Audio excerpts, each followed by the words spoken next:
welcome back to my channel Exam Tip on Dentistry. In today's videos, we are going to talk about a very common and important topic, halitosis, also known as bad breath. So many people face this problem in daily life. So let's understand in an easy way its definition, classification, cause, pathogenesis, and treatment. Halitosis is also termed as fetor exor or fetor oris. It is a foul or offensive odor which is emanating from the oral cavity. So, in simple words, it is unpleasant or a foul odor which is coming from the mouth. In simple means when a person breathes smell bad, it is called halitosis. It can come from the oral or the non-oral sources. So, synonyms means another name for the halitosis are bad or the foul breath malodor, and the oral malodor. Classification: it is divided into three: pseudo halitosis, genuine halitosis, and the temporary halitosis, which is also known as modeling bad breath. Halitosis means the bad breath is actually present and it can be measured. So it is further divided into physiological halitosis and the pathological halitosis. Physiological halitosis, which is occur in the morning or after the fasting.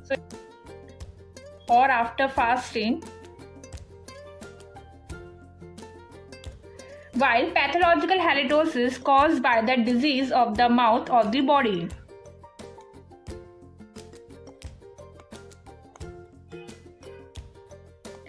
So physiological halitosis example is a tongue coating, and pathological halitosis is further divided into two: periodontium and the others. In periodontium, it is include aneth, periodontitis, and in others there are the xerostomia and the caries.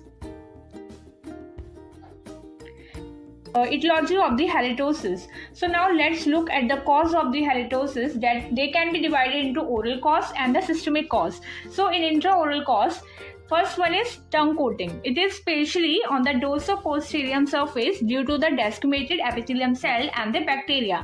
In periodontal disease, there is a pocketing, suppurative, and anaerobic bacteria which is producing the volatile sulfur compound.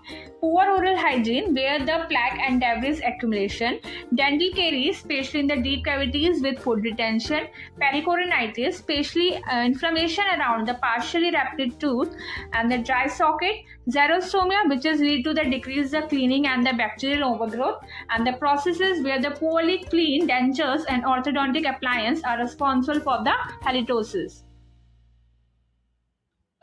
In extraoral cause, ENT, where tonsillitis, sinusitis, postnasal drip, and nasal pharynx bodies are responsible. GT tract, where garden and H. pylori infections are responsible. And in systemic disease, in which diabetes mellitus, if there is diabetes mellitus, then there is fruity smell is present. In renal failure, there is fishy and ammonium-like odor, and in hepatic failure, there is musty and sweet odor. So some drugs that cause halitosis are tobacco, alcohol, nitrates, and nitrites. They are also responsible for causing the halitosis. Understand how halitosis actually develops. So pathogenesis of the oral malodor. So inside the mouth, the bacteria act on the food debris and get cells, especially in the areas like the tongue and the periodontal pocket. So especially in the areas like tongue and periodontal pocket.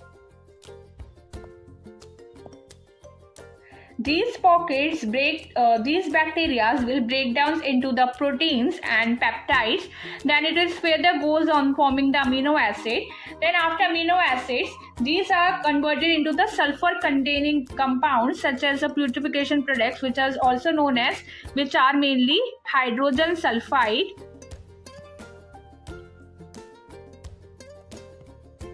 methyl mercaptan, that is CH3SH, and dimethyl sulfide, that is CH3SCH3.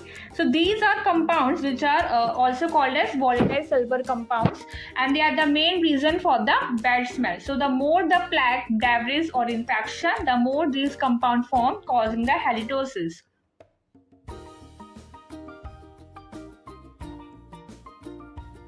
So what is a diagnosis? In self-assessment test, we will go for the whole mouth malodor, that is a cup breath, wrist flick test, spoon test, and dental floss test. In objective test, there is an organ leptic assessment. So objective scoring of a order by a training examiner. The breath is smelled at a distance of 10 cm and it is scored from 0 to 5, which is also 5 is termed as severe order. So the first 0 is, grade 0 is means there is no order. If there is 1, it means there is barely noticeable.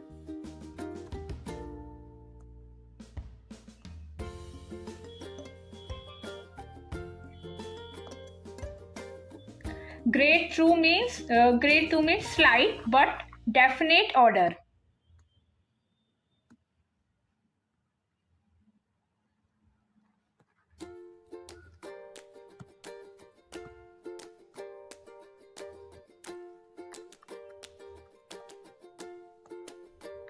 Grade 3 means moderate order. Grade 4 means strong order. And grade 5 means very strong.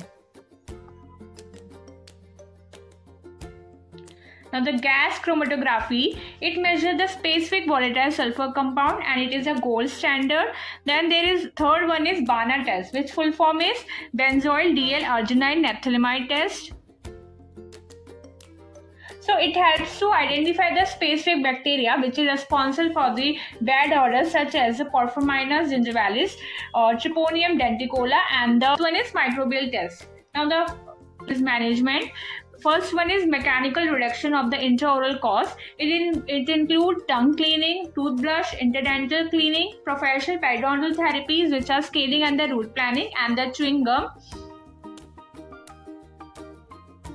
Chemical reduction of the oral microbial load are chlorhexidine, essential oil, chlorine dioxide, hydrogen peroxide, and oxidizing lozenges. Then the conversion of the volatile sulfur compounds are metal salt solution, toothpaste, chewing gum. So we can use this type of management for controlling the halitosis. Masking the malodor are rinses, mouth spray, lozenges containing volatiles, and chewing gums.